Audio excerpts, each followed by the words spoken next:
तारीख थी 21 मई 1991। तमिलनाडु के एक छोटे से टाउन श्रीपेरम्बदूर में एक इलेक्शन रैली चल रही थी। भारत के फॉर्मर प्राइम मिनिस्टर और उस वक्त के सबसे बड़े कांग्रेस लीडर राजीव गांधी वहां मौजूद थे। सब नॉर्मल लग रहा था, स्लोगन्स, गार्लैंड्स, सिक्योरिटी चेक। लेकिन कुछ ही मिनट बाद एक ऐसा धमाका हुआ जिसने पूरे देश को हिला दिया। एक फीमेल सुसाइड बॉम्बर ने उनके पास जाके अपने बॉडी पर बंधे बॉम्ब को ब्लास्ट कर दिया।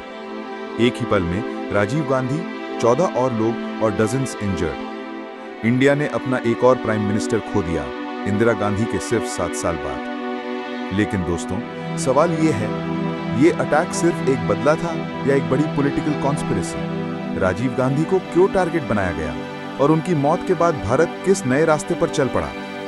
आज हम बात करेंगे राजीव गांधी के डेथ के बारे में।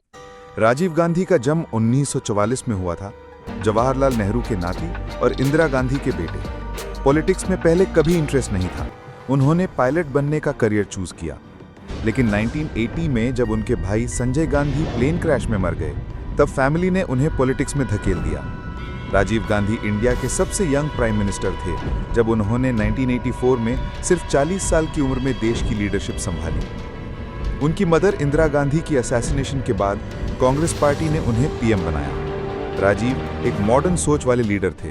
उन्होंने इंडिया में आईटी रेवोल्यूशन की नींव रखी, टेलीकॉम को बढ़ावा दिया और देश को 21वीं सेंचुरी की तरफ ले जाने का सपना देखा।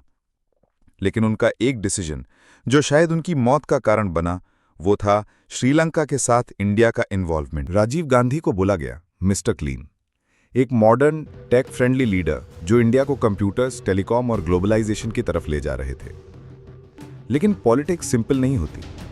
राजीव गांधी के टेन्योर में करप्शन स्कैंडल्स जैसे बोफोर्स स्कैम और एक और बड़ा डिसीजन, श्रीलंकन सिविल वॉर में इंटरफियर करना, उनके करियर को चेंज कर गया। श्रीलंका में 1980s के दौरान एक एथनिक सिविल वॉर चल रही थी, Sinhala majority versus Tamil minority. Tamil लोग स्पेशली नॉर्थ श्रीलंका को मानते थे कि उनके साथ डिस्क्रिमिनेशन हो रहा है। उन्हीं के बीच एक मिलिटेंट ऑर्गेनाइजेशन बनी, LTTE, liberation tigers of Tamil Ilam. उनका गोल था एक अलग तमिल स्टेट, तमिल ईलाम।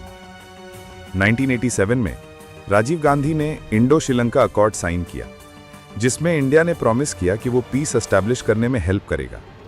इसके लिए इंडिया ने भेजी IPKF, Indian peace keeping force. पर प्रॉब्लम ये थी कि LTTE और इंडियन आर्मी एक दूसरे के अगेंस्ट लड़ने लगे। हजारों लोग मरे और तमिल सिविलियंस को भी बहुत परेशानी झेलनी पड़ी। LTTE ने समझा इंडिया ने उनके खिलाफ स्टैंड लिया है और राजीव गांधी उनके लिए बन गए दुश्मन। अब 1991 इलेक्शंस के टाइम पर राजीव गांधी वापस कैंपेन ट्रेल पर थे। कांग्रेस पार्टी उन्हें फिर से पीएम कैंडिडेट बना रही थी। LTTE ने सोचा यही सही समय है। LTTE ने 1 महीने पहले से प्लानिंग शुरू कर दी थी। नवंबर 1990 में जाफना के जंगलों में प्रभाकरण ने अपने साथियों के साथ मीटिंग की। यहाँ पे उन्होंने राजीव की हत्या का ब्लूप्रिंट बनाया। टीम में था सुब्रमण्यम, जो लॉजिस्टिक्स हैंडल करता था। दूसरा था मुथुराजा, जिसने कम्युनिकेशन और फंडिंग का जिम्मा लिया। तीसरा था मुरुगन, एक एक्सप्लोजिव्स एक्सपर्ट जिसने बॉम्ब बनाया था। और सिवारासन, जो था ऑपरेशन का मास्टरमाइंड। इन लोगों ने चेन्नई में एक नेटवर्क बनाया, लोकल सपोर्टर्स जैसे नलिनी मुरुगन और उसका भाई भाग्यनाथन। नलिनी, जो एक प्रिंटिंग प्रेस में काम करती थी, LTTE की बातों से उसका ब्रेन वॉश हो चुका था। उन्होंने और लोगों को अपने साथ जोड़ा, जैसे फोटोग्राफर्स रविशंकरन और हरिबाबू। अब आते हैं 21 मई 1991 के दिन पे। राजीव गांधी की रैली श्रीपेरम्बदूर में थी। LTTE का प्लान था परफेक्ट। धनु, जो एक सुसाइड बॉम्बर थी, उसने अपनी कमर में एक RDX बेल्ट बांधी थी। ये बेल्ट इतनी डेंजरस थी कि इसमें 6 ग्रेनेड्स थे, हर एक में 80 ग्राम C4 RDX और 2800 स्टील स्प्लिंटर्स। एक 9mm बैटरी से जुड़ा था। ये बॉम्ब इतना पावरफुल था कि टारगेट के सर्वाइव करने का कोई चांस ही नहीं था। रैली में धनु ने राजीव के पास जाने का प्लान बनाया। उसने फूल की माला ली और राजीव के पास गई, जैसे एक नॉर्मल सपोर्टर। जैसे ही वो उनके पैरों को छूने के लिए झुकी, उसने बॉम्ब का बटन दबा दिया। एक मैसिव ब्लास्ट हुआ। राजीव गांधी और 14 दूसरे लोग, साथ में धनु खुद ही उसी वक्त मर गए। ये ब्लास्ट इतना तेज था कि पूरा एरिया तबाह हो गया। ये इंडिया का पहला हाई प्रोफाइल सुसाइड बॉम्बिंग था। ब्लास्ट के बाद पूरा देश शॉक में था। CBI ने इन्वेस्टिगेशन स्टार्ट की। फोटोज और एविडेंसेस कलेक्ट किए गए। सबसे पहले क्लियर हुआ, ये ऑपरेशन एलटीटीई का ही था। सुसाइड बॉम्बर धनु एलटीटीई ट्रेंड थी।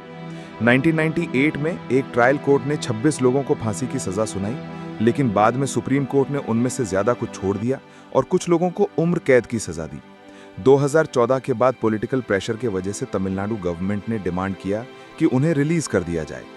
2018 में सुप्रीम कोर्ट ने भी एक-एक करके सबको रिलीज कर दिया।